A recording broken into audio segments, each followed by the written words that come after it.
Okay, so now it's my delight to introduce our speaker this morning.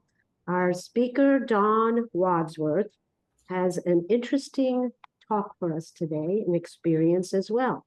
Her topic is what is 9D breathwork and why should you know about it? She will introduce a whole new approach to breathwork that is designed to reduce stress and anxiety, release trapped emotions, and reprogram your mind for greater clarity and emotional freedom. And she says in just one session, you'll experience a profound shift in your mental, emotional, and physical well-being, feeling more alive and in control than ever before. I think all of us could benefit from that. I'll take it. So 9D breathwork combines the transformative power of advanced soundscapes, binaural beats, hypnotic therapy, neurolinguistic programming, and more into a single immersive journey. It is a path to holistic healing. And she'll explain more about it when she comes up here. Our speaker has an MS degree and has been working as a school psychologist in K-12 public education for the last 30 years. Her new journey of self-discovery began in 2011 with the untimely death of her brother and death followed by her parents. And these experiences have raised many difficult questions for her, significantly changing her life. And we will, you can read more about this and maybe she'll talk about how it has changed her life when she comes up here.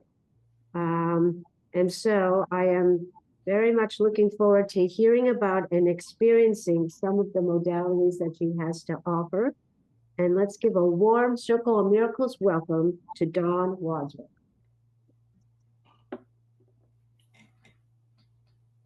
Thank you. Good morning, everyone. It's great to be here. I've never been here before. This is awesome. So I was asked to come and talk about 9D breathwork after I think Ken saw me on a list of speakers at the Awaken Center. And so he said, in the beginning, you know, you can just tell how you got here. And I have to admit, I'm incredibly uncomfortable talking about myself. But I'm gonna give it a go. So how I got here, I guess we should start with my birth. You know, I had a brother, and he and then 17 years later I came along, and 3 miscarriages in between. My parents were quite old at the time, you know, at that time. So mom was 36 and dad was 41. So I feel like my brother could have been my father. In fact, he drove my mom to the hospital when she was in labor with me. So anyway, so I guess I'll just talk about some things that happened to me. My spiritual journey has been slow and has rapidly accelerated over the last, I would say, year. Because there was such space between, you know, my parents and myself, I spent a lot of time alone. And when I was in the house, and you know, my relationship with them was somewhat challenging, especially with my mom at times, and that ended up circling back, and I ended up taking care of her, which was interesting. But anyway, I'll keep going. There was never, spirituality was not in the house. Mom spoke of believing in God. We didn't go to church really. And the one time we were out, and they bought me a Bible. It was a children's Bible, and I'll never forget, I threw it in the closet because there was a picture of the devil in there, and it scared the bejesus out of me, and I never wanted to see it again. And so anyway, so fast forward to, I guess, 2002, I was working as a school psychologist. I went to a conference, a school psychology conference, and I decided it was around Easter time. Our kids were young. And I decided to go to the Harrisburg East Mall for, you know, to get some Easter candy and whatnot. And so my goal was to get out of there before dark. And so what ended up happening was I came out of the mall like I had planned before dark, and there was a long white van parked next to me. And you know how what I should have listened to was my intuition then that I quickly discovered was telling me to go back and go back into the mall. And I didn't listen, but I have to say that was probably one of the most profound experiences that I've ever had, and I'm grateful to be here to talk about it. I saw the driver of the van who was adjusting his cap, and as I became more and more uncomfortable, I still decided to get into the driver's side of the van. And I was looking out of the corner of my eye. And to make a long story short, I was taken by knife point into the back of the van, and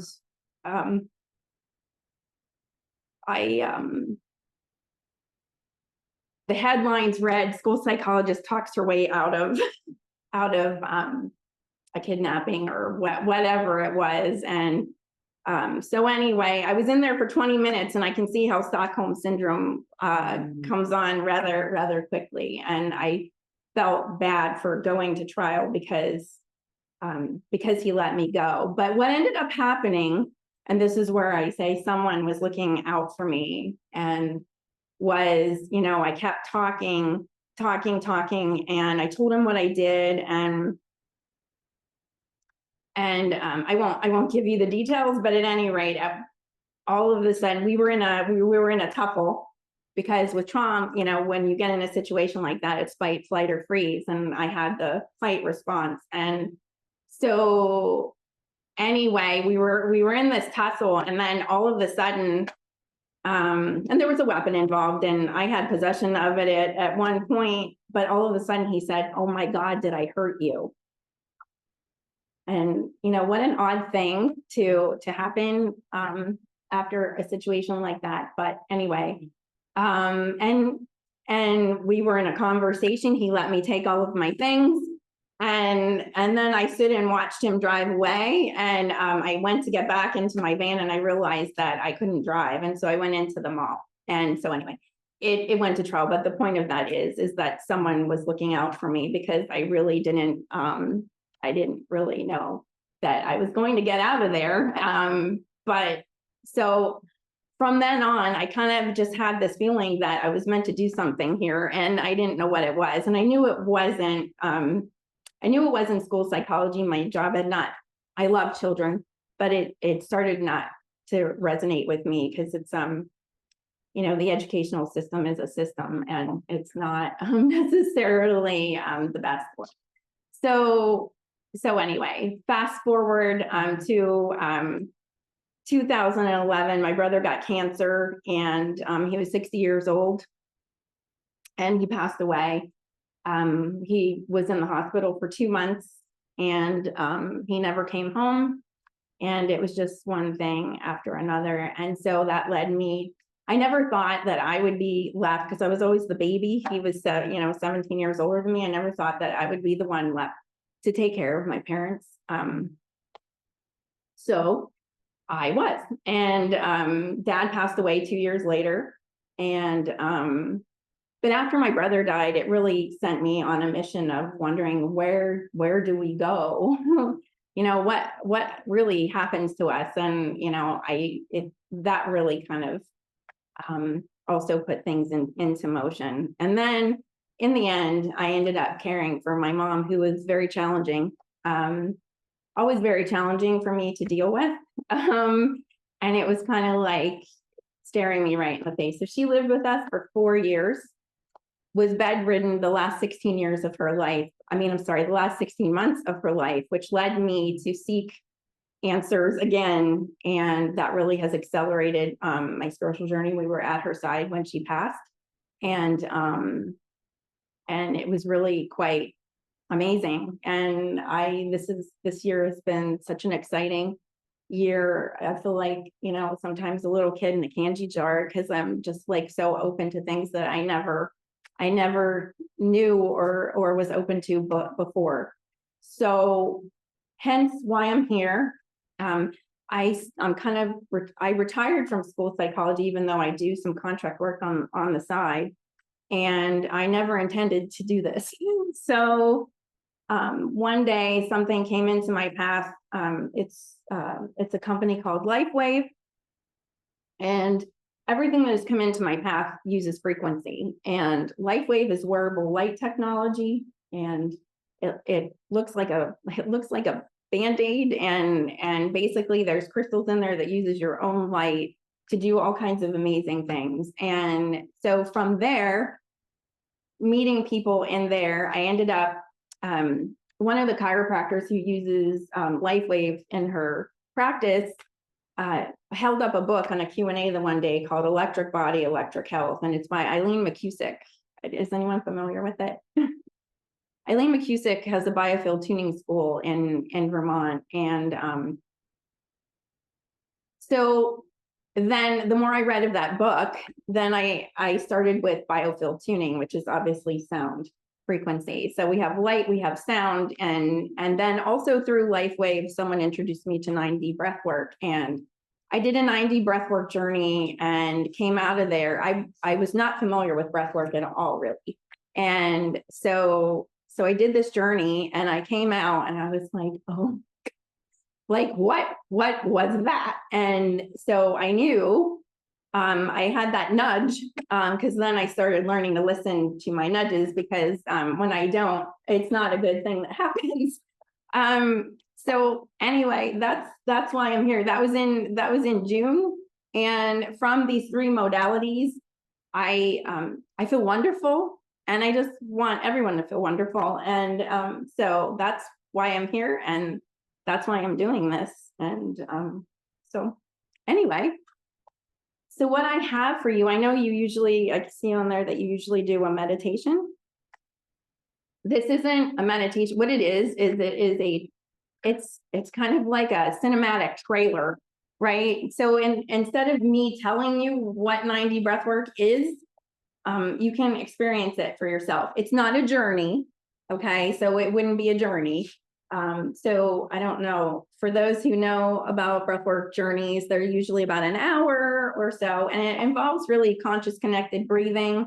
And so the breath, I have learned, is incredibly powerful. And so yeah, so I have the 9D trailer. Everybody on Zoom, you have a link. It is best experienced through headphones, earbuds. So if you have a pair handy, you can grab those if you wanna listen in. So anyway, the journeys typically, yeah, you can hand those out. The journeys typically have themes to them. There's one on abundance. There's grief and loss. There's like letting go of things that no longer serve you. So there's many of them. So this is like, so all of these modalities that I do, it's like technology and science meeting spirituality. And so they're really all a very awesome combo.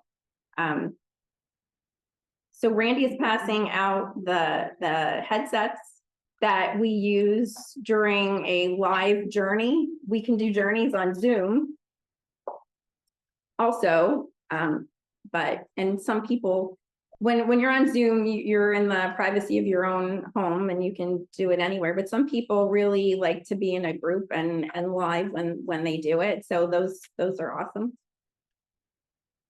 And there's also that group energy that goes with it.